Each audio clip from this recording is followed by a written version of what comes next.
힘입어 나아가는 예배 시간 되기를 원합니다. 같이 기쁨을 찬양하겠습니다.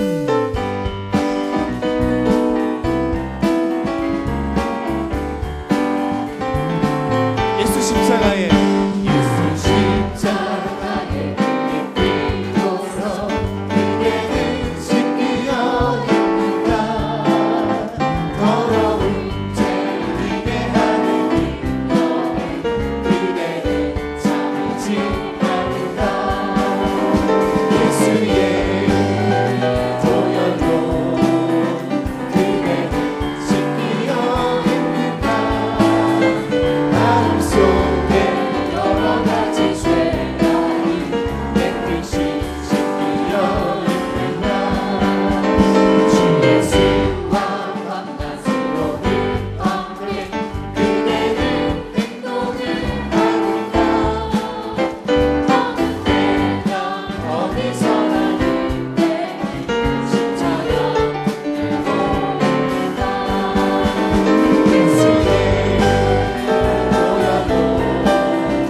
마음에서 찬양하기를 원합니다. 우리 같이 박수로 찬양하실까요?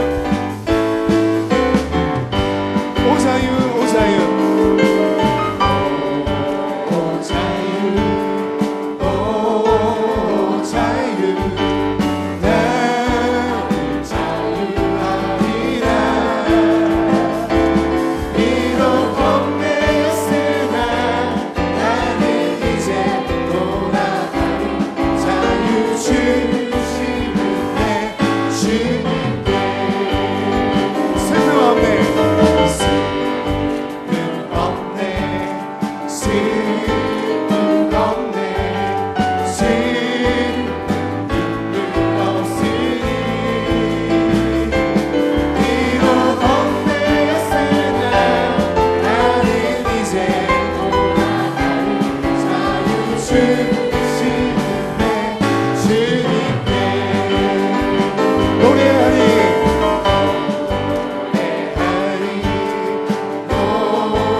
주시는 내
겸손히 내 마음 드립니다.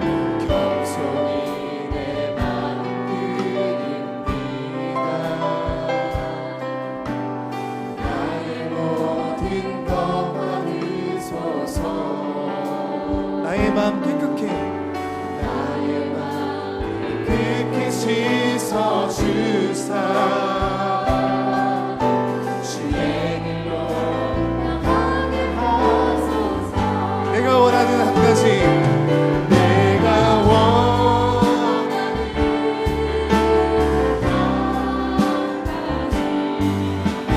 주님의 기쁨이 되는 것. 내가 원하는 한 가지 주님의 기쁨이 되는 것. 주님의 기쁨이 되는 것.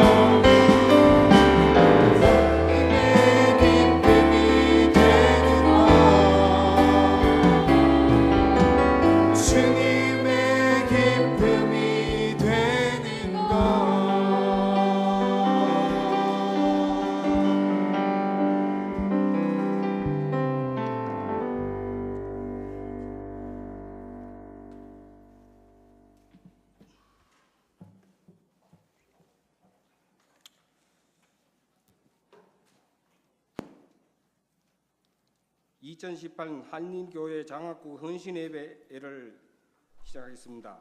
마리아 찬양대 주악에 맞춰 묵상 기도 드림으로 장학금 헌신예배를 시작하겠습니다.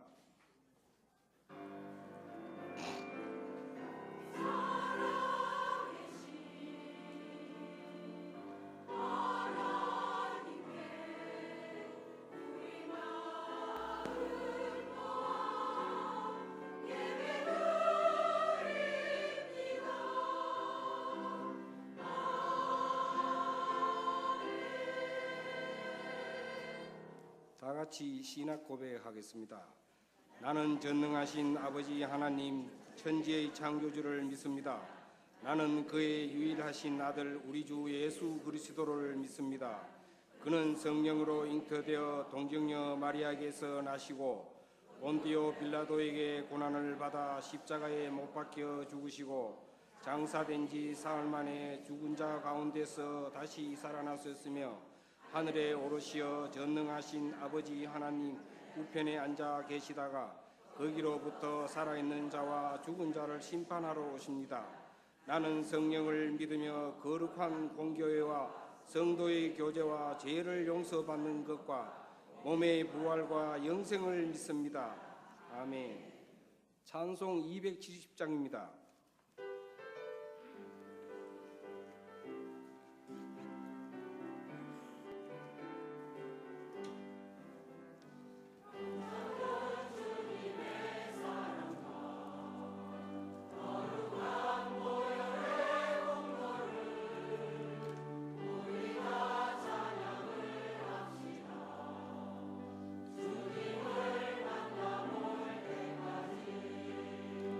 예수는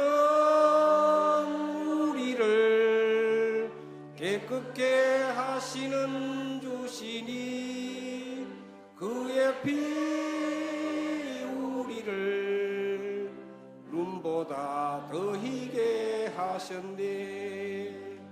우리를 깨끗게 한 피는 무궁한 생명의 물일세. 생명의 구원을 받은 자 하나님 찬양을 합시다. 예수는 우리를 깨끗게 하시는 주시니 그의 피 우리를 눈보다 더 희게 하셨네. 주님의 거룩한 보혈을 날마다 입으로 간증해 담대히 싸우며 나가세. 천국에 들어갈 때까지 예수는 우리를 깨끗게 하시는 주시니 그의 피 우리를 눈보다 더 희게 하셨네. 십자가 단단히 붙잡고 날마다 이기며 나가세. 머리에 멸루관 쓰고서 주 앞에 찬양할 때까지 예수는 우리를 깨끗게 하시는 주시니 그의 피 우리를 등보다 더 희게 하셨네. 교육위원장이신 이태선 장로님께서 우리를 대표해 기도하시겠습니다.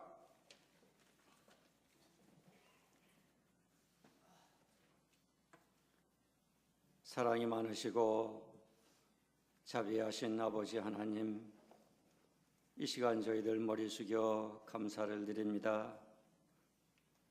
주일 오전 예배를 은혜롭게 잘 마치게 하여 주시고, 또한 오후에 장학국 헌신 예배로 우리들이 한마음 한뜻으로 예배를 드릴 수 있도록 하나님께서 축복해 주심을 감사드립니다. 교회에 여러 가지 부서도 많이 있지만 그 중에서 특별히 장학국을 더욱 사랑하여 주시어서 이렇게 저희들의 몸과 마음과 정성을 다해서 하나님께 영광의 헌신 예배를 드리게 하여 주심을 감사합니다. 하나님 아버지, 우리 한일교회 자라나는 꿈나무, 그리고 새싹들, 청소년들, 또 대학 학생들, 정말 우리 교회에서 무럭무럭 잘 성장하여서 가정에서 보배가 되게 하여 주시고 교회에서 보물이 되게 하여 주시고 하나님께 정말 칭찬받는 우리 모든 학생들이 되게 하여 주시옵소서.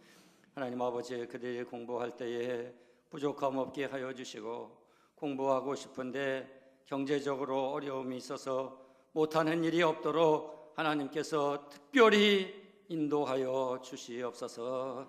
하나님 아버지, 저희들 뒤에서 기도 많이 하게 하여 주시고 또한 형편이 되는 대로 저희들 헌금을 해서 그들을 키우고 공부하는데 조금이라도 도움이 될 수 있도록 저희들도 앞장서가게 하여 주시옵소서. 하나님 아버지, 오늘 말씀을 전하실 목사님 외에도 함께하여 주시어서 정말 저희들에게 꼭 필요한 말씀이 되게 하여 주시고 저희들의 영혼 깊은 곳을 울리는 귀한 말씀이 될 수 있도록 하나님 축복하여 주시옵소서. 마치는 시간까지 함께 해주실 줄 믿사오며 모든 말씀 예수님의 이름으로 기도드렸사옵나이다. 아멘.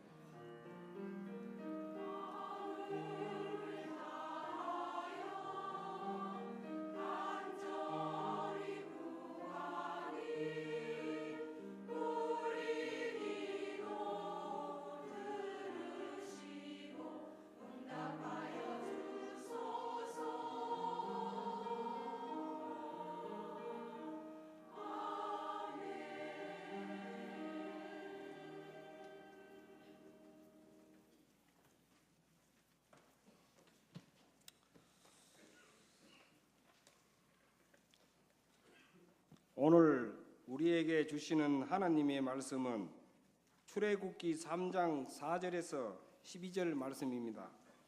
다 한 절씩 교독하시겠습니다.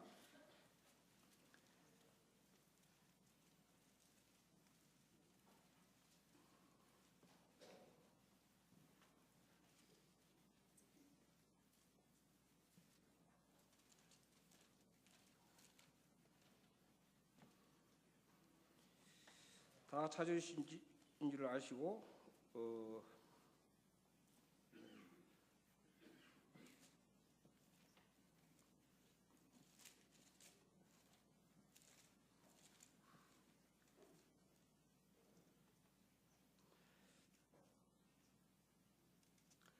여호와께서 그가 보려고 돌이켜 오는 것을 보신지라 하나님이 떨기나무 가운데서 그를 불러 이르시되 모세야 모세야 하시매 그가 이르되 내가 여기 있나이다.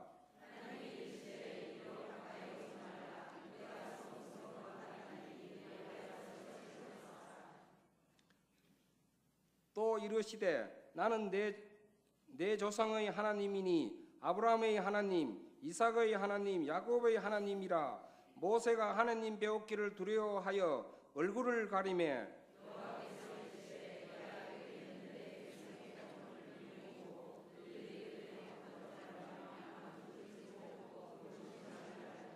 내가 내려가서 그들을 애굽인의 손에서 건져내고 그들을 그 땅에서 인도하여 아름답고 광대한 땅, 젖과 꿀이 흐르는 땅, 곧 가나안 족속, 헷 족속, 아모리 족속, 브리스 족속, 히위 족속, 여부수 족속의 지방에 내려가려 하노라.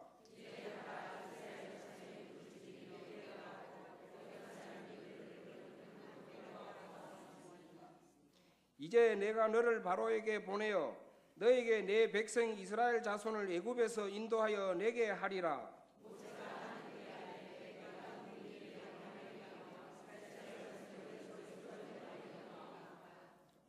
다 같이 하나님이 이르시되 내가 반드시 너와 함께 있으리라. 내가 그 백성을 애굽에서 인도하여 낸 후에 너희가 이 산에서 하나님을 섬기리니 이것이 내가 너를 보낸 증거니라. 마리아 찬양대의 찬양이 있겠습니다.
이 시간 장학위원 일동 나오셔서 특송하시겠습니다. 찬송가 405장 1절 간주 3절입니다.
오경양 담임 목사님께서 교회 소식 전해 주시겠습니다.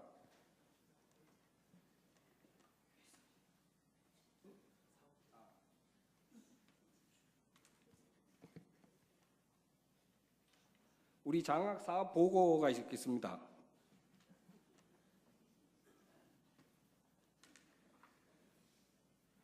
네, 2018년도 장학국 헌신 예배 저희 지금 시간은 장학 사업 사역 보고를 드리겠습니다. 한일의 젊은 세대를 지극히 사랑하시는 하나님께 이 사역 보고를 드립니다.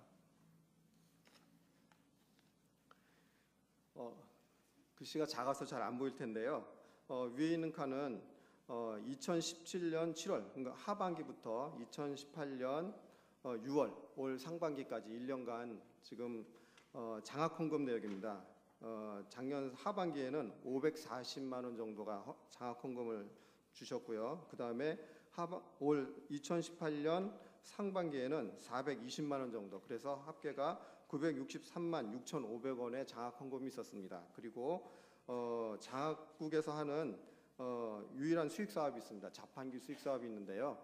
작년 상반기에는 19만 원 정도 수익이 됐었고 올 상반기에는 35만 원 정도 수익이 있었습니다. 그래서 54만 9천 원 정도 수익이 났습니다. 2017년 하반기 장학금은 약 도서장학금과 모범장학금, 교회 직원 자녀 장학금, 특별장학금 해서 68명이 수혜를 받았고요.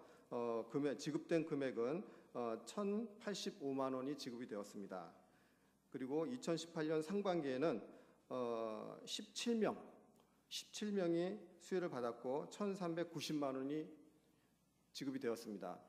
인원은 작년 하반기에는 68명, 올해 17명 이렇게 인원이 줄어든 것은 올 초에 저희 장학위원회에서 논의된 내용으로는 성적장학금을 다시 지급을 하고 도서장학금은 모든 저희 중고등부 청년부에 일괄 지급을 하였던 것인데요. 그것을 용돈처럼 쓰는 것 같아서 실질적으로 학비 등록을 할 수 있는 정도의 수준에 이르도록 장학금을 상향 조정하였습니다.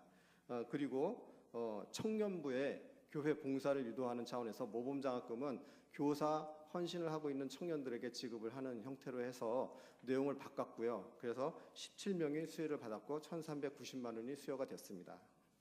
다음 장입니다.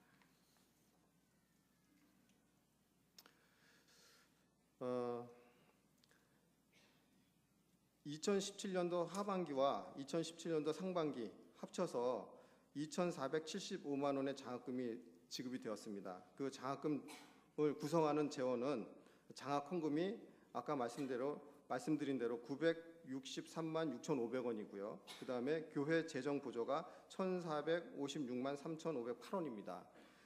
그래서 교회 재정이 차지하는 비율이 58.8%로 아직 과반 이상이 되고 있습니다. 자판기 수익은 54만 9천 원으로 약 2.2%인데요. 전년도의 0.3%에서 2.2%로 수익 사업이 약간 증가한 것을 볼 수 있습니다. 하나님께서 우리 교회에 은혜를 계속 주셔서 성도님들께서도 많은 장학 헌금을 드릴 수 있었으면 좋겠고요. 앞으로도 더 많은 우리 교회의 젊은이들이 한일교회를 통해서 장학금 혜택을 받았으면 하는 마음으로 사역보고를 하나님께 드렸습니다.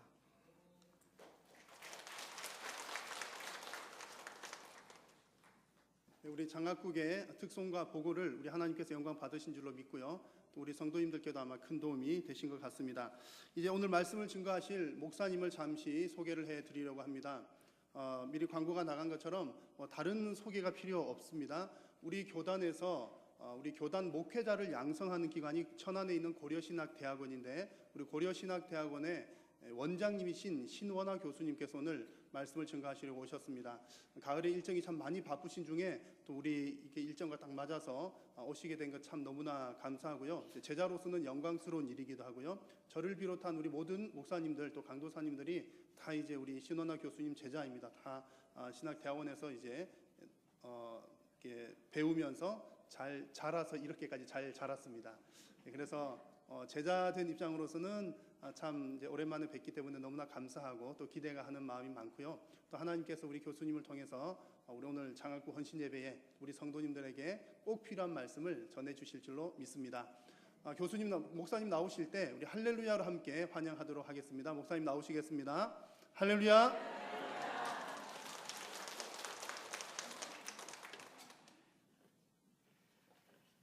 예, 감사합니다. 이렇게 큰 환영을 받으니 아주 기분이 좋습니다. 무엇보다도 제자들을 현장에서 만난다는 것은 이 학교에서 가르치는 것하고 또 다른 큰 즐거움입니다. 학교에서는 그저 그런 비릿비릿한 학생인 줄 알았는데 와서 보면 정말 늠름하게 멋있게 사역하는 모습을 보고 감사하고 참 큰 보람을 느낍니다. 우리 오 목사님께서 또 당회가 부족한 저를 초대해 주셔서 함께 말씀을 나눌 수 있고 교제할 수 있게 해주셔서 감사를 드립니다. 모세는 80세에 호렙산에서 하나님의 부르심을 받았습니다. 호렙산은 시내반도 남쪽에 있는 곳인데요. 모세가 어느 날 양을 치고 있는데 그 떨기나무 가운데 불꽃이 붙어 있는데 사라지지는 않고 나무가 사라지고 타지 않는 것을 보면서 신기했습니다. 그래서 그것을 보기 위해서 가까이 가는데 음성이 들렸습니다. 모세야, 모세야. 그 음성에 놀라서 내가 여기 있나이다. 이곳은 거룩한 내가 선 곳은 거룩한 곳이니 내 발에서 신을 벗어라. 모세는 물러서서 신을 벗었습니다. 그때 하나님이 직접 당신을 계시하셨습니다. 나는 내 조상의 하나님, 아브라함의 하나님, 이삭의 하나님, 야곱의 하나님이다. 하나님이 먼저 자기 자신을 모세에게 계시해 주셨습니다. 이 하나님의 음성을 듣고 난 뒤 모세는 두려워서 감히 그곳을 쳐다보지 못하고 얼굴을 가리웠습니다. 그때 하나님께서 모세를 부르시고 내가 애굽에 있는 내 백성의 고통을 보고 그 부르짖음을 듣고 그 근심을 알았다 말씀하시면서 내가 내려가서 그들을 애굽인의 손에서 건져내고 그들을 그 땅에서 인도하여 내어 젖과 꿀이 흐르는 가나안 땅으로 인도하여 나갈 것이다 라고 말씀했습니다.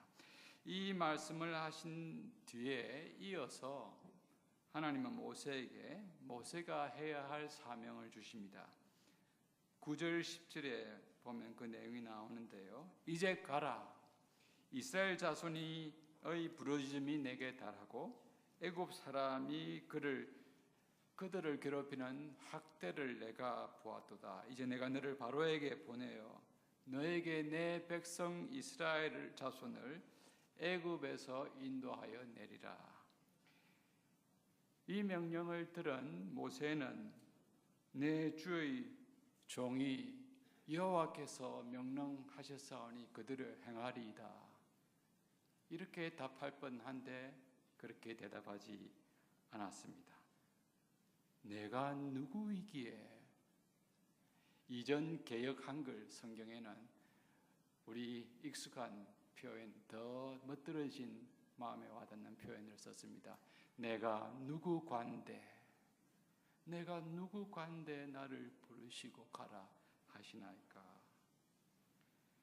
내가 누구에게 감히 나더러 애굽에 내려가서 그 백성들을 다 이끌어내라고 하시니까.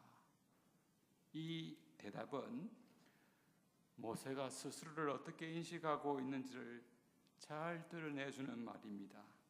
모세는 자신을 그런 엄청난 일을 할 만한 인물이 아니라고 생각하고 있었습니다. 모세는 여호와 하나님께 하나님, 저는 지난 40년 동안 이 미디안 광야 촌 구석에서 그냥 양을 치고 목축을 돌며 사는 촌노일 뿐입니다. 내가 그 일을 감당할 수 있는 사람이 아닙니다. 이렇게 대답한 것이지요. 실제로 모세는 애굽에서 미디안으로 피신해서 그곳 우물가에 앉아 있다가 그 물길로 온 사람들 그 처녀들을 좀 도와주게 되면서 결국 아내 십보라를 만나서 그곳에 결혼하게 되고 그곳에 정착하여서 살게 되었습니다. 어쩔 수 없이 장인 집에 살면서 양과 목축지를 돌보고 관리하면서 품삯을 받으며 사는 일종의 이주 노동자로서 다문화 가족으로서 그렇게 거기서 정착하며 살게 된 그런 사람이었고 그곳에서 40년을 살게 되었습니다. 게다가 모세는 나이가 이제 80살이 되었습니다. 하나님의 부름을 받고 그 큰 일을 하기에는 스스로 늙었다고 생각했습니다. 이전의 젊은 용기, 건장한 체격과 힘도 없습니다. 주름이 패인 얼굴과 처진 어깨와 늘어진 근육의 몸으로 육체도 변했습니다. 그리고 집도 재산도 일궈 놓지 못한 채 여전히 장인 처갓집 얹혀서 살아가는 힘없고 늙은 촌노일 뿐입니다. 그러니 실제로 모세는 한없이 낮아져 있었습니다. 나는 한갓 촌노야. 내가 어떻게 이스라엘 백성을 바로 왕과 맞서서 애굽에서 구원해내고 이끌어내어서 나갈 수 있느냐? 나는 할 수 없어. 못해.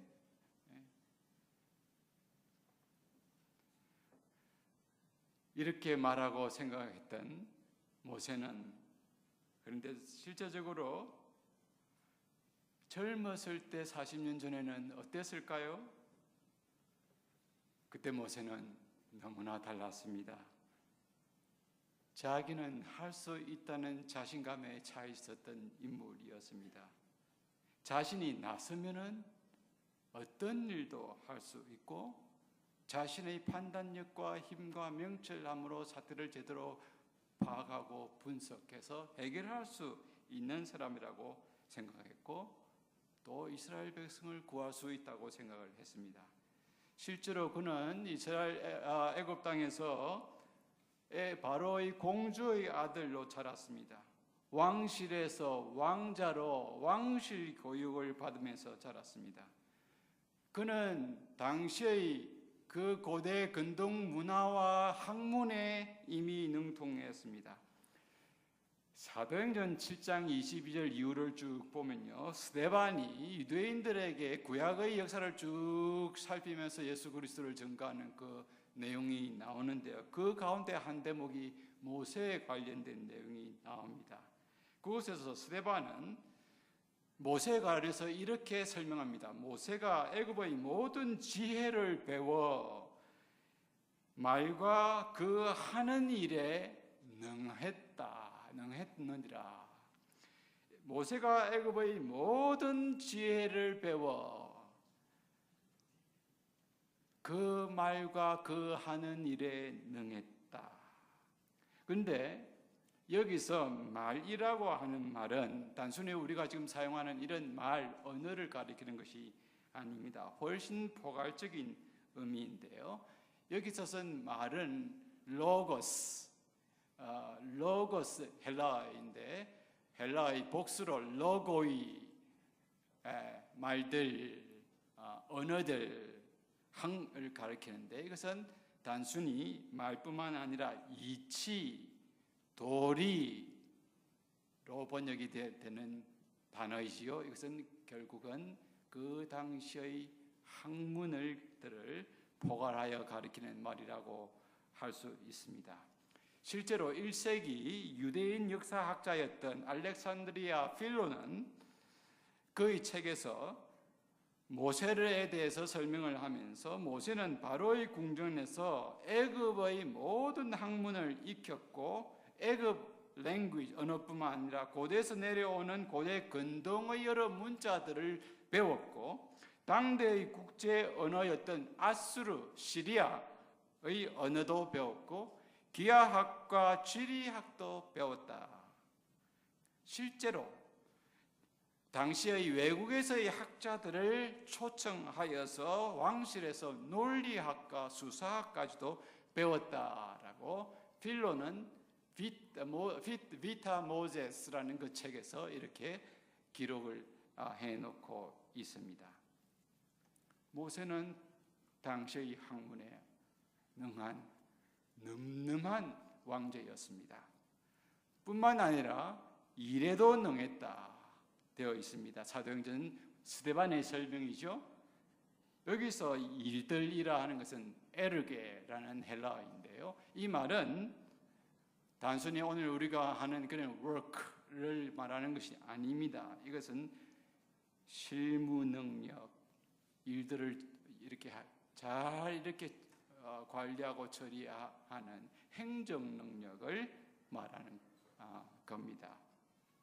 그래서 일반적인 행정에 필요한 여러 가지 지식과 업무를 잘 익혔고 그리고 그것을 잘 수행할 수 있는 단계까지 갔다 하는 겁니다.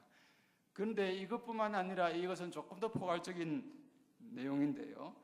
병술과 무술까지도 포함하는 병법, 군사 전략과 무술까지도 포함하는 것이어서 전쟁에 나가서는 진을 어떻게 쳐야 하고 어떻게 군사들을 움직여야 하고 어떻게 싸워야 하는가 하는 것까지도 다 포함하는 것이었습니다. 알렉산드리아 필로의 설명입니다. 그것은 당시의 통치에 필요한 전쟁에 필요한 여러 가지 기술과 능력까지도 다 포함하는 것이었습니다. 그러니 나라의 왕제로서 그는 당시의 무술, 학문, 행정 능력, 실력, 능력, 돈 모든 것을 다 갖춘 자였습니다. 무엇보다도 나이가 만이었으니 가장 왕성하고 건장할 때이지요. 20대, 30대의 이 지기 어린 젊음의 단계는 벗어나 있고 어느 정도 사리를 분별할 수 있는 판단력이 형성되는 그러한 시기라고 할 수 있는 것이죠. 정말 창창할 때였습니다. 자신만만하지 않을 수가 없죠. 그것에다가 더 독특한 것은 그는 그럼에도 불구하고 그것을 최고의 가치로 여기지 아니하고 하나님을 경외하고 자기 백성을 위해서 희생하려고 하는 그 민족에 대한 사명감까지 갖고 있었습니다. 그는 히브리서 11장 24절 25절에 보면 히브리서 11장은 믿음의 장이죠. 히브리서 기자가 믿음의 인물들을 쭉 열거한 소위 말해서 오늘 Hall of Fame 명예의 전당에 쭉 이렇게 기록을 해놓은 영웅들을 쭉 그러니까 설명하는 가운데 믿음의 영웅들 가운데 모세를 언급하며 그는 바로의 공주의 아들이나 하나님의 그들 백성과 동등 그것을 누리려고 하지 않고 하나님의 백성과 함께 고난받기를 좋아하고 죄악의 낙을 누리는 것보다 하나님의 백성과 함께 고난을 받기를 더 좋아했다. 하나님 고라의 공주의 아들이라 칭함을 거부하고 참 대단한 인물이었습니다.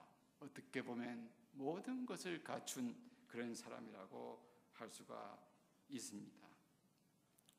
그런 생각을 갖고 있었으니 그의 백성 이제 때가 되었다 생각해서 백성들을 좀 살펴보고 돌봐야겠다 그의 민족들을 생각을 갖고 하루는 그의 동족들이 일하는 현장으로 나가게 되었습니다. 그런데 그 히브리 한 사람하고 애굽인이 싸우는데 애굽인이 하고 아무래도 노예와 통치 국민의 싸움이니까 이 사람이 당하겠죠. 노예가 그 모습을 보고 바울이 모세가 격분해서 그 애굽인을 쳐 죽입니다. 그리고 주위에 사람이 있나 없나 살펴보고 없는 곳을 확인하고 모래에 파묻어 버립니다. 그 다음 날 또 나가보는데 두 히브리인들이, 유대인들이 싸웁니다. 본문에 보면 오늘 우리가 읽었던 본문 바로 앞 2장에 나오는데요. 그 보면은 두 사람 중에 어떤 사람이 잘못해서 싸움을 일으킨 것을 모세가 판단해서 그 잘못한 사람이 가서 너가 왜 이러느냐, 똥줄끼리 이제는 왜 이러느냐 하고 잘못한 사람에게 꾸짖어서 말렸습니다. 그랬더니 그 잘못한 사람이 뭐라고 했습니까? 누가 너를 우리의 지도자로 세웠느냐? 대들었습니다. 이 말은 모세에게 치명적이었습니다. 누가 너를 우리의 다스리는 자로 세우느냐? 우리는 너를 지도자로 생각하지 않는데 너는 왜 이 지도자처럼 판단하고 간섭하느냐? 너는 우리가 고난당하면서 채찍맞으며 진흙을 모으고 벽돌을 구우며 살아가는 그런 일을 할 때 너는 도대체 뭐 했느냐? 너는 왕궁에서 살면서 왕궁에서 교육받으면서 살아와 놓고 너는 지금 누구길래 우리에게 지금 나에게 이렇게 하라 저렇게 하라 하지 않느냐? 그러면서 한마디 더 붙이죠. 어제는 애굽인을 쳐 죽이더니 오늘은 나를 쳐 죽이려고 하느냐? 모세는 아무도 보는 사람이 없었고 어제 그 사람을 도와주려고 한 것이었기 때문에 그 사람이 자기를 보호해 줄 것이라 하고 비밀을 지켜줄 것이라고 생각했는데 완전히 자신의 생각이 잘못된 것임을 알게 되었습니다. 이 소식이 바로에게 들어갔습니다. 바로 왕, 이 일을 어떻게 해석할까요? 다 출신이 어떠한 자임을 알고 있던 바울이 그래도 믿었는데 이런 일이 드러나니 앞으로는 애굽 사람을 대항해서 히브리 민족을 다 결집시켜서 대항하려고 할 것이다 하는 생각을 하게 되지 않았을까요? 그래서 죽이려고 했습니다. 그 소식을 듣게 된 모세는 모든 것을 팽개치고 목숨을 부지하기 위해서 도망쳤습니다. 도망친 곳이 바로 미디안이었습니다. 40살 때 모세는 내처럼 이렇게 잘 준비된 사람이 있는 하나님이 이 때를 위해서 나를 준비시켜 주셨다 이렇게 생각을 하고 현장에 나가서 참 혈기로서 주를 위해 하나님을 위해서 일한다고 일했습니다. 그러나 그의 백성을 위해서 주를 위해서 일한다고 한 그 바로 이 일이 오히려 이렇게 화근이 되어서 그의 백성들의 생명을 구하기는커녕 자기 개인의 생명을 구하고 부지하기 위해서 광야로 도망치게 되었습니다. 40년간 미디안에서 썩어 지내게 될 줄 누가 알았겠습니까? 인생이 참 자기 생각대로 뜻대로 되는 것은 아닌 것이지요. 그런데 지금 오늘 우리가 읽은 이 본문 바로 앞에 있는 그 구절들에서 미디안에서 40년을 보낸 이 다윗이 어떻게 되었는가, 어떻게 변했는가 하는 것을 너무나 생생히 잘 보여주고 있습니다. 하나님께서 모세를 부르시고 애굽 땅으로 가라라고 말씀하셨을 때 모세는 내가 누구이기에 내가 누구간데 라고 대답을 했습니다. 40년 동안 모세는 죽은 듯이 살았습니다.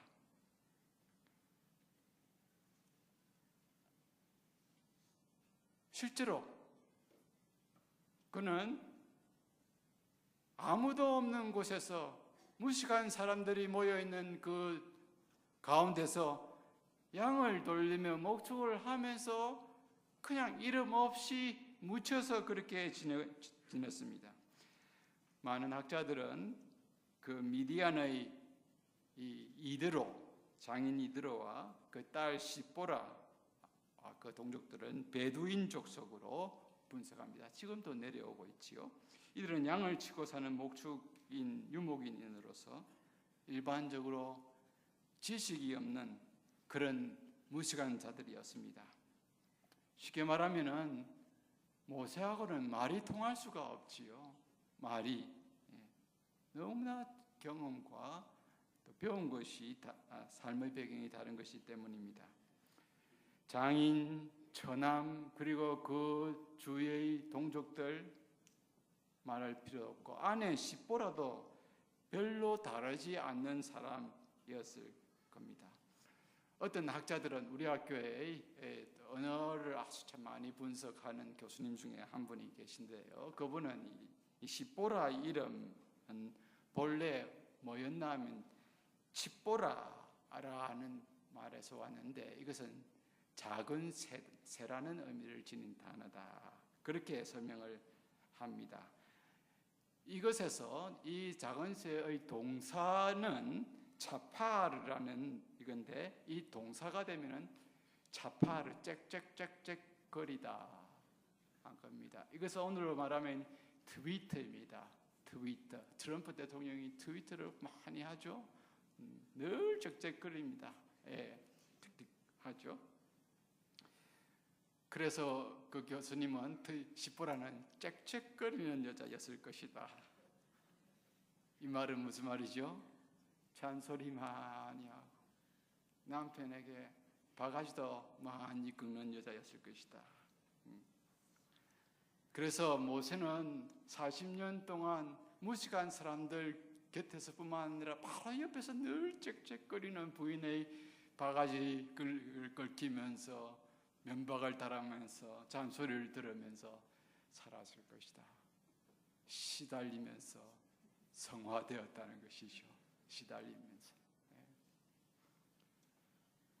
한없이 시달리며 그에 따라 낮아지게 되었다는 것입니다. 여러분 이것은 믿거나 말거나입니다. 성경에 나오는 것은 아닙니다. 우리 교수님의 분석입니다. 40년 전 모세는 학문, 병법, 정의감, 희생정신 모든 것 다 지니고 있는 사람이었습니다. 그러나 그 당시 그가 없던 건 하나가 있었습니다.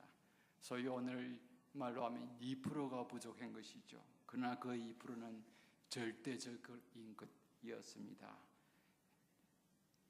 그는 자신감이 넘쳐서 하나님보다 자신이 앞섰습니다. 그러나 40년 뒤의 지금은 한없이 모세는 낮아져 있습니다. 내가 누구간데, 내가 누구이기에.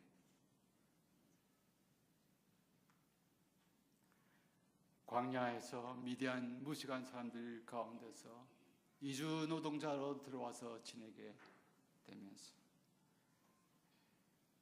처가살이하고 장인 밑에서 서러움을 받으며 지내면서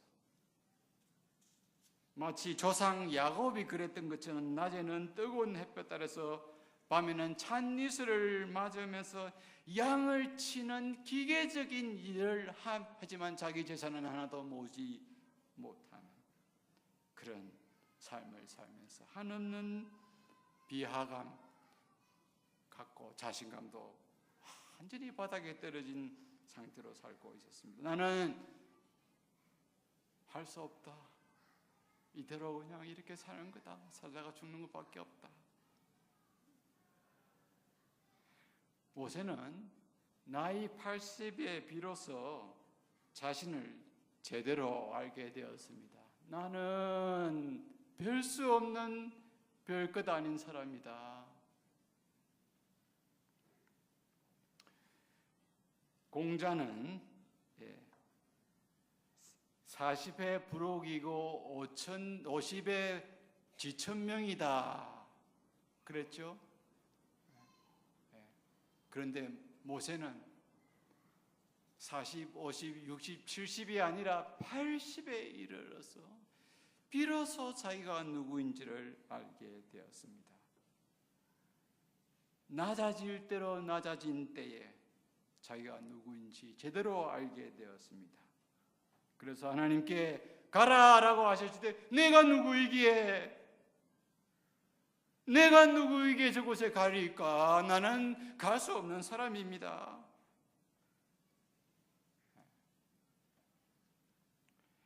그래서 하나는 못 간다고 이제 버티는 것이죠. 못 간다고 버티는 겁니다.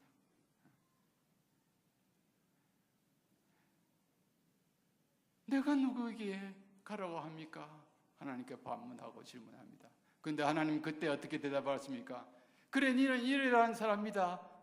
하나님은 그렇게 그 질문에 그대로 대답해 주지 않았습니다. 오늘 본문에 보면 하나님은 네가 누군가 하는 것은 하나님 관심이 없습니다. 네가 누구이든, 네가 어떤 스펙을 갖고 있든, 어떤 능력을 갖고 있든 그거 중요한 것이 아니다. 내가 너와 함께 갈 것이다. 내가 너와 함께 갈 것이다. 나는 너희 조상 아브라함과 이삭과 야곱의 하나님이고 아브라함에게 약속을 했던 사람이다. 400년 뒤에 이 땅을, 이 너희 민족을 돌아오게 할 것이라고 약속했던 사람이다.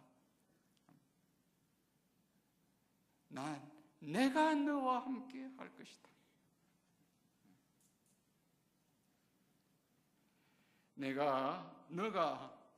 모세 너가 젊고 말 잘하고 학벌 있고 지혜 있고 준수하고 가문 좋고 이거 중요한 것이 아니다. 그런 스펙 나에게는 필요 없다. 내가 너와 함께 한다. 너를 통해서 내가 하는 것이다. 이게 정말 중요한 메시지입니다. 아무리 본인이 유능하다고 하더라도 우리들은 하나님보다 앞서 우리가 덤비면은 부러지게 마련입니다. 우리보다 강한 사람들이 있기 때문이죠. 그런 사람 만나면 덤비다가 그냥 까불다가 부서지고 쓰러지기 십상입니다. 그러나 내가 덤비지 아니하고 전능하신 하나님이 먼저 가서 앞서시고 일을 하시면은 우리는 편안합니다. 우리는 따라가면 되기 때문입니다. 모세는 내가 그런 일을 할 만한 자가 아닙니다라고 대답했지만 하나님은 그거 염려하지 마라. 내가 얼마나 능력 있느냐 하는 것은 중요하지 않다. 내가 너와 함께 가겠다고 대답하면서 너는 단지 깃발만 들고 앞장서서 나가라. 나는 깃발 들고 가는 사람이다 하는 정체감을 모세에게 심어 주었습니다. 모세는 이 말씀을 붙잡고 나아가게 되었습니다. 성도 여러분, 하나님이 하시기 위해서는 우리는 그냥 조연만 하면 됩니다. 효과적인 도구가 되려고 하면은 우리는 우리가 한 발짝 더 물러나는 법을 배워야 하고 익혀가야 합니다. 우리를 더 죽여가야 하는 것이죠. 자신감이 고양되면은 그만큼 더 쓰러지기가 쉽습니다. 실제로 하나님이 이런 사람을 잘 쓰지도 않습니다. 왜? 이런 사람을 쓰기가 불편하기 때문입니다. 왜요? 그런 사람 쓰면은 하나님이 도와줘서 일을 잘하게 되면은 자기가 잘해서 능력이 있어서 스펙이 있었기 때문에 일을 잘해서 일을 성사시켰다라고 생각하기 십상입니다. 그래서 우리를 구원하는 것도 십자가의 방식으로 우리를 구원하시는 겁니다. 십자가의 방식으로. 자랑하지 못하도록. 우리가 구원받은 거 우리 공로입니까? 자랑할 거 하나도 없습니다. 하나님 당신이 인간의 몸을 입고 이 땅에 내려오셔서 십자가를 지시고 우리를 대신하여 하나님 앞에 죄짐을 지시고 희생제물로 죽으셔서 심을 통해서 그 방식으로 우리를 구원하여 주셨습니다. 하나님은 자신감에 차 있는 자, 자기를 자랑하는 자, 자기가 썸띵이고 멍이라고 생각하는 자를 통해서 하나님이 역사하지 않습니다. 하나님은 내가 누구이기에? 라고 대답하는 모세를 이제는 하나님이 쓰십니다. 이게 놀라운 하나님의 사용 방식입니다. 하나님이 우리를 부르시고 쓰시기에 제일 편할 때가 이렇게 그냥 소금에 팍 절여져서 배추가 그냥 숨이 확 죽은 것 같은 그런 상태에 있는 것이죠. 주님만 의지하게 되기 때문입니다. 까불지 않기 때문이죠. 그런데 여러분 보십시오. 이제 마지막으로 한 포인트를 더 말씀을 드리고 말씀을 매듭하려고 합니다. 그런데 모세가 이렇게 낮아졌고 겸비해졌기 때문에 하나님이 섭리를 받게 되었지만은 모세의 젊은 시절의 모든 것이 다 쓸모 없는 것은 아니었습니다. 하나님은 모세가 배웠던 그의 학문과 행정력과 무술과 병법, 일반적인 기술 다 활용하셨습니다. 그가 출애굽을 하고 난 뒤 광야에서 나가서 백성들을 이끌고 생활할 때 광야에서 백성을 다스리고 치리할 때 필요한 통치력, 판단력, 재판을 하는 안목과 기술을 하나님이 가르쳐 주셨습니다. 그래서 그거 다 모세가 다 재판한 것이죠. 너무 모세가 재판을 많이 하니까 한 번은 이드로가 찾아와서 그렇게 당신이 다 하는 것이 옳지 않다 하고 재판을 나누어서 하도록 백부장을 세우고 하도록 그렇게 공고하지 않았습니까? 그리고 광야에서 아말렉 군대와 전쟁을 할 때는 전에 왕실에서 배웠던 병법을 활용을 했고 진치는 방법들을 잘 활용하여서 사용하게 했습니다. 모세가 왕궁에서 일으켰던 학문과 그 하는 일, 말과 그 하는 일, 로고의 에르게, 이거 다 하나님이 그 역사를 행해 가시는데 활용하시고 사용하셨습니다. 우리는 오늘 교회에서 장학헌신 예배를 드리면서 어떻게 하면 우리 교회의 젊은이들, 학생들을 주의 신실한 일꾼으로 키울까 하는 것을 함께 모색하고 또 의논하고 기도하는 시간을 갖고 있습니다. 우리 교회의 청년들과 청소년들이 이 시대의 지도자로 준비되기 위해서는 무엇보다도 하나님을 경외하는 법을 배워가야 하는 이 일이 가장 중요한 것이지요.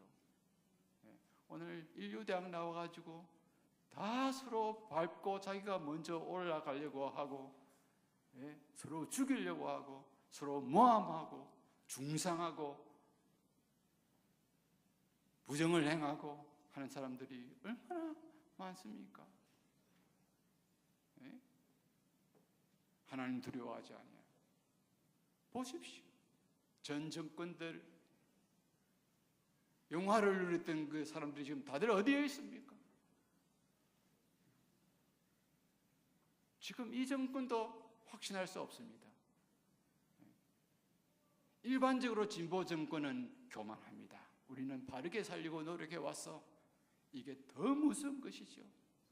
보수 정권은 부패하고 진보 정권은 교만하고 분열되고 교만하니까 분열되지요.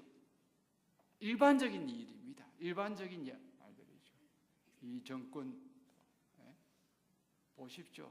진보적인 이슈라 해가지고 도덕적인 것들도 그냥 사회적인 이슈로 취해서 동성애를 밀어붙이고 있습니다. 일반 국민들은 의식하지 모르는 사이에 얼마나 깊숙이 진행을 해왔고 조직적으로 입법부가 일이 잘 안 되니 행정명령으로 행정법으로 이렇게 규칙을 만들어서 그냥 법무부로 밀어붙이고 국가인권위원회로 밀어붙이고 하고 있는지 모릅니다. 그나마 감사한 것은 미국과 영국과 유럽이 넘어간 것을 보고 있던 우리 한국의 의식 있는 전문가, 대학 교수, 전문가 집단들이 몇천 명씩 지금 카톡에 모여서 이를 조직적으로 반대하고 있습니다. 신실한 크리스천 대학 교수들과 전문가들이. 왜? 반면교사들이 미국에 있었기 때문입니다. 영국에 있었기 때문입니다. 저도 일에 앞장서고 있습니다. 그러나 하나님 없는 지식, 하나님이 경외하지 아니하는 스펙, 탁월함, 이것은 큰 무기가 위협이 흉기가 되지만은 한편으로 그렇다고 하더라도 우리는 이 하나님 일에 쓰임받기 위해서 이 세상과 소통하고 대화하기 위해 필요한 지식과 학문 소리 해서는 안 됩니다. 왜? 우리는 개토에서 사는 것이 아니기 때문입니다. 우리의 자라는 청소년들과 청년들이 이 사회와 제대로 이 사회의 언어와 랭귀지를 습득을 해야 그들과 대화를 할 수가 있습니다. 그 일 보십시오. 모세가 갖췄던 그 일들, 다니엘이 갖췄던 그 일들, 모세가 준비했던 그 작업들이 다 쓰임을 받는 것이지요. 요셉이.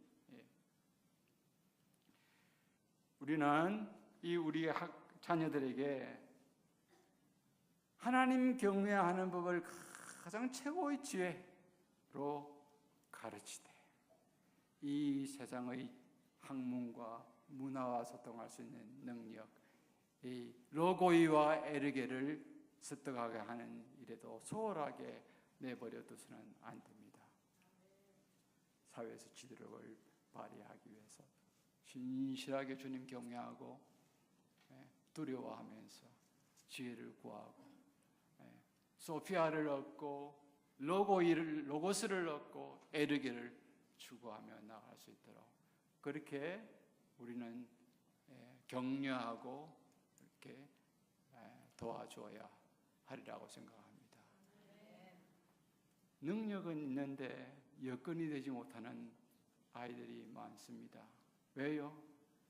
그냥 그런 과정에서 태어났기 때문입니다. 자기가 선택한 것이 아닙니다. 그런 학생들에게, 청년들에게 우리는 여건들을 만들어주는 일에 조금 더 민감해져야 하겠습니다. 그럼 저희 이야기를 해서 미안합니다만은 저는 본래 이 원고에 없는 이야기를 하는 겁니다. 저는 저희 선친 어머니 이름을 기념해서 신정학, 저희 어머님의 이름 임순외자입니다. 신정학 임순장학급을 15년 전에 이렇게 만들었습니다. 매년 600만 원씩 그렇게 우리 신학생들에게 학비를 이렇게 등록금 반액을 매 학기 2명씩 1년에 4명을 주고 있습니다. 부담이 되지 않도록 5천만 원을 약정하고 5천만 원을 다 끝내고 난 뒤 두 번째 5천만 원을 약정하고 지금 또 해오고 있습니다. 시골 깡촌에서 자라서 제대로 공적 교육을 한 번도 받지 못했던 부모들이지만 예수를 만나서 교회를 통해서 한글을 깨치고 하나님의 긍휼을 입어서 비교적 사회에서 자리를 잡은 선친입니다. 저희 어머님은 정말 그런 아버님을 또 잘 도와서 저희 자녀들을 잘 양육시키고 이렇게 했습니다. 5남매인데 제가 막내입니다. 어머님 소천하시고 난 뒤 제가 저희 아버지 어머니 이름을 대해서 기념 메모리얼 기념 장학 부모님 이름 장학금 해서 지금까지 해오고 있습니다. 미국에서 제가 공부했던 교회에서 받았던 장학금이 좀 신학교에서 있습니다. 그 신학교에도 제가 제 이름으로 제3세계에서 온 신학생들 주어라 하고 10년 동안 장학금을 계속 보내었습니다. 제 출신 교회, 부산에 있는 그 교회에도 제가 10년 동안 매년 고등학생 한 명의 학비를 다 내주는 장학금을 했습니다. 돈이 없어서 장학 사업하지 못하는 게 아닙니다. 마음과 의식이 없기 때문입니다. 자, 이 일을 중요성을 알면 자기가 조금 더 줄여서 할 수 있습니다. 수도사들은 정기적으로 금식을 했습니다. 사막 수도사들과 수도원의 수목사들 3세기 4세기 초반부터 그들은 금식한 것을 반드시 구제에 연결시켰습니다. 금식한 그 부분을 배고픈 자 입에 넣어 주었습니다. 그 구제가 없는 금식은 자기에게 금식한 것이지 하나님에 대해 금식한 것이 아니라고 수도원장은 가르쳤습니다. 먹고 남은 것 장악해서는 것이 아니라 내가 쓸 것 조금 한 끼만 줄여서 한다. 제가 신학대학원 원장을 맡고 지금 전국 교회를 돌아다니고 있습니다. 또 오늘 이렇게 오 목사님이 또 저를 초청해 주셔서 함께 와서 장학 사업을 하면서 스냅을 하면서 신대원을 장학을 위해서 한마디 할 수 있게 되어서 저는 참 감사하게 생각합니다. 여러분 우리 신학대학원은요, 우리 한국에 있는 신학대학원의 99%가 학생들 등록금으로 운영합니다. 그러니 학생들을 많이 받지요. 석사과정 해놓고 비정규과정도 많이 받고 운영을 합니다. 저희 학교는 신학대학원은 부산에 있다가 딱 만 20년 전 98년에 신학대 천안으로 옮겼습니다. 경부고속도로 변에 있죠. 잘 보이는 곳에 3만 평에 되는 그 교회 수도원 같은 시설을 만들어 놓았습니다. 어떻게 운영할까요? 학생 등록금으로 40%밖에 운영이 안 됩니다. 그러면 나머지는요?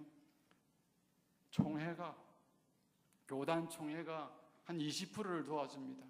나머지 그러면 한 30-40%는요. 또 총회가 도와준다는 것은 교회가 총회 신학대학에 할당하는 몫을 헌금을 합니다. 상회비 안에 포함이 되는데요. 그러면 그 나머지 40% 한 15억 원 어떻게 해야 될까? 15억, 20억 원. 이런 중경교회 목사님한테 제가 찾아가서 부탁도 하고 전화도 하고 이렇게 설교 받으면 한마디 또 하고 이렇게 합니다. 그런데 놀랍게도 우리 신학교는 지금 굶어 죽지는 않습니다. 예. 다 우리 교단의 교회는 참 주의 종을 키우는 이 일에 우리 신학생들, 여러분 지금 여기는 전도사님이 없지만요, 신학대학원생들, 우리 신학대학원생들, 교회에서 전도사들 전부 다 교회에서 등록금 다 됐습니다. 이런 이 교단과 교회가 어디 있습니까? 예. 왜? 미래의 목사로 생각하고 키우는 겁니다. 미래의 교단에. 우리 신학대학원 40%, 45%밖에 안 됐지만 작년, 재작년 몇 년 동안 정원도 안 채웠습니다. 왜? 함량미달이라고 생각하는 사람들이 많이 지원했기 때문입니다. 우리가 평행하는 함량미달이죠.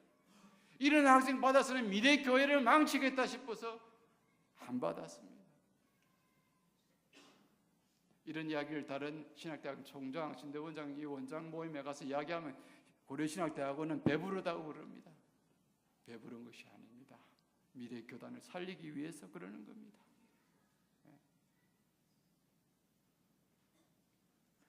여러분 신실한 목사님 한 명 만들어지기가 정말 힘듭니다.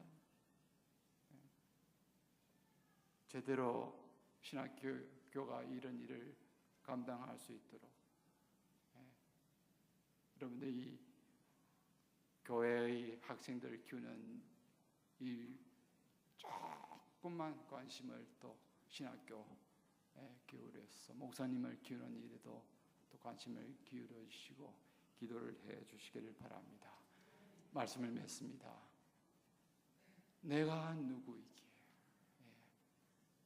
기본적인 기초 지식과 실력과 능력을 갖추는 일에 힘쓰고 또 갖추면서도 동시에 하나님 경외하면서 두려워하며 하나님 순종하면서 뒤에서 겸손하게 낮아져서 따라가는 그러한 청년들, 학생들을 키워야 우리 교회가 미래가 있고 우리 사회가 미래가 있습니다. 다 대로를 가도 아니요라고 외치면서 다 대세를 따라가도 대세를 거슬러 가며 아니요라고 외치면서 갈 수 있는 진리를 끝까지 사수하고 갈 수 있는 우리 교단 초창기 신사참배 반대하고 옥중에서 투옥되면서 나와 옥구를 치르고 사흘 뒤에 총살령 당하려고 준비되어 있는데 그냥 8월 15일 해방 딱 돼서 출력하여서 나온 분들이 세운 것이 우리 신학교고 우리 교단입니다. 우리는 소수라 하더라도 학생을 적게 받는다 하더라도 이런 학생들을 키워서 교회로 파송할 그런 각오를 갖고 있습니다. 이 교단에 속해 있는 교회로서 우리 교회에서 자라는 학생들도 진리를 끝까지 바르게 붙들고 외칠 수 있는 그러한 인물이 되어질 수 있도록 더 우리 교회가 이 장악하는 사업에 힘을 기울이고 또 그런 성도들이 또 그런 많아지는 복된 교회가 되시기를 진정으로 바랍니다. 기도하십시다. 하나님 아버지 감사합니다. 부족한 저희를 아무리 생각해도 공로가 없고 하나님의 자녀가 될 만한 자격이 없는 자들임에도 불구하고 하나님이 일방적으로 우리를 사랑하여 주시고 하나님의 자녀로 삼으시고 참 하나님을 아바 아버지로 부르며 주의 전에 나와서 예배하며 살아가는 이 특권을 누리며 살아갈 수 있게 해주셔서 감사를 드리옵나이다. 하나님 아버지 더 하나님을 영화롭게 하는 그런 삶을 우리들이 살아갈 수 있게 하여 주시고 하나님 이 사회에서 하나님의 영광을 더 높일 수 있는 그러한 자녀 세대들을 계속 개성시키고 키우는 그러한 가정, 그러한 교회가 될 수 있도록 주님 저희들을 불쌍히 여겨주시고 공고하여 주옵소서. 이 땅에서 그런 모세와 같은 이 교회에서 신실한 인물들, 지도력을 갖춘 지도자들이 나와서 하나님을 크게 영화롭게 하는 그러한 교회 가정이 되도록 복을 다하여 주옵소서. 예수님의 이름으로 기도하옵나이다.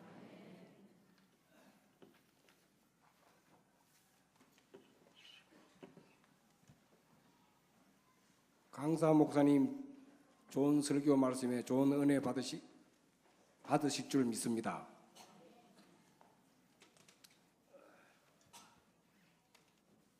이 시간 찬송 323장 부르시면서 준비하신 예물을 하나님께 드리겠습니다.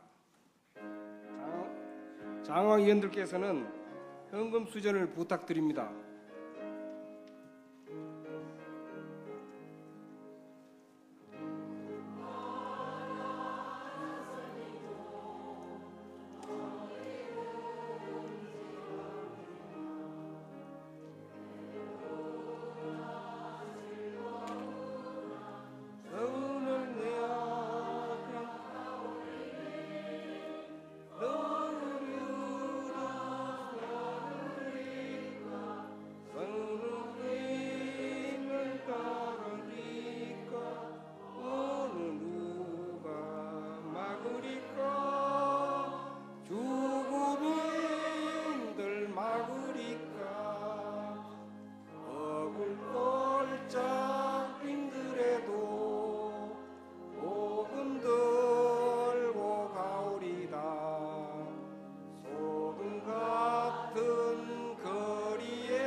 천대 십자가는 죄가 지고 가오리다. 이름 없이 빛도 없이 감사하며 섬기리다. 이름 없이 빛도 없이 감사하며 섬기리다.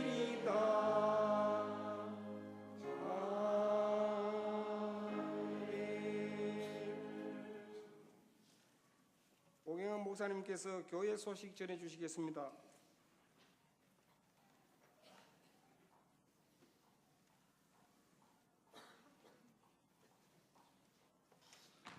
오늘 이렇게 말씀을 전해주신 신원화 원장님께 다시 한번 감사드립니다. 오늘 주신 말씀 우리 잘 붙들고 정말 우리 교회 안에 있는 장학사업뿐만 아니라 또 우리 목회자를 양성하는 그 장학사업에도 우리 온 교회가 함께 힘쓸 수 있으면 좋겠습니다. 주보에 없는 광고입니다. 예배 후에 2층 휴게실에서 총여전도회 원래회로 모이겠습니다. 임원들은 참고해 주시기 바랍니다. 이번 주 토요일에 이상순 전도사님, 박성범 집사님의 장남 병훈군의 결혼 예식 오전 11시에 교회에서 출발하는 것 기억해 주시기를 바라고요. 또 많이 축하하고 또 축복해 주시기를 바랍니다. 여러 가지 광고들 많이 있습니다. 주보를 잘 참고해 주시기를 바라고요. 특별히 내일부터 시작되는 다니엘 기도회 여러분 기억하셔서 꼭 많이 참여하시고 또 은혜로운 시간 되시기를 바랍니다. 나머지 광고들은 주보를 참고해 주시기 바랍니다. 1장 찬송 후에 목사님 나오셔서 봉헌 기도와 축도하심으로 예배를 마치겠습니다.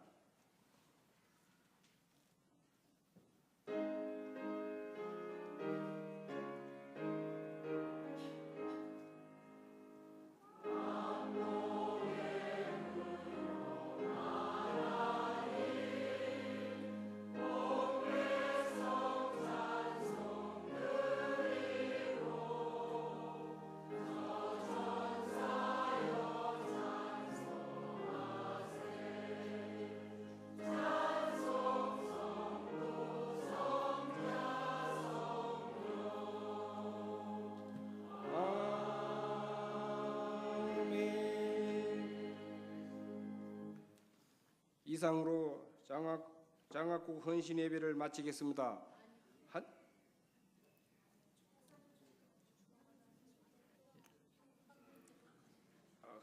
예, 헌금 기도 할까요? 예, 하나님 아버지 감사합니다. 이 시간에 저희들이 장학 사업을 위해서 힘껏 헌금하였습니다. 하나님 아버지, 이 헌금을 수혜받는 학생들을, 청년들을 긍휼히 여기시고 주의 교회를 위해서, 이 나라를 위해서 정말 모세와 같은 그러한 믿음의 인물로 성장해 갈 수 있도록 복을 더하여 주옵소서. 하나님 아버지, 당연하게 생각하지 않는 그러한 마음을 우리 수혜자들에게 허락하여 주시고 교회의 기도와 사랑이 이 장학금에 묻어 있는 것임을 알고 더 신실하게 공부하면서 주의 영광을 위해서 살아가겠다 하는 분명한 목적감을 갖고 살아가는 그런 우리 수혜자들 될 수 있도록 인도하여 주옵소서. 우리 교회가 더 많은 학생들, 청년들에게 장학금을 제공해 줄 수 있도록 우리 성도들의 산업에 복을 다하여 주시고 어려운 가운데서도 또 기쁨으로 자원하여서 이 일을 앞장서 나가는 성도들이 또 많아질 수 있도록 인도하여 주시옵소서. 하나님 아버지, 이 교회가 이 지역에서 주의 빛을, 사랑을 자연스럽게 비추는 복된 교회가 되게 하셔서 하나님, 많은 사람들이 이 교회에 오고 싶은 마음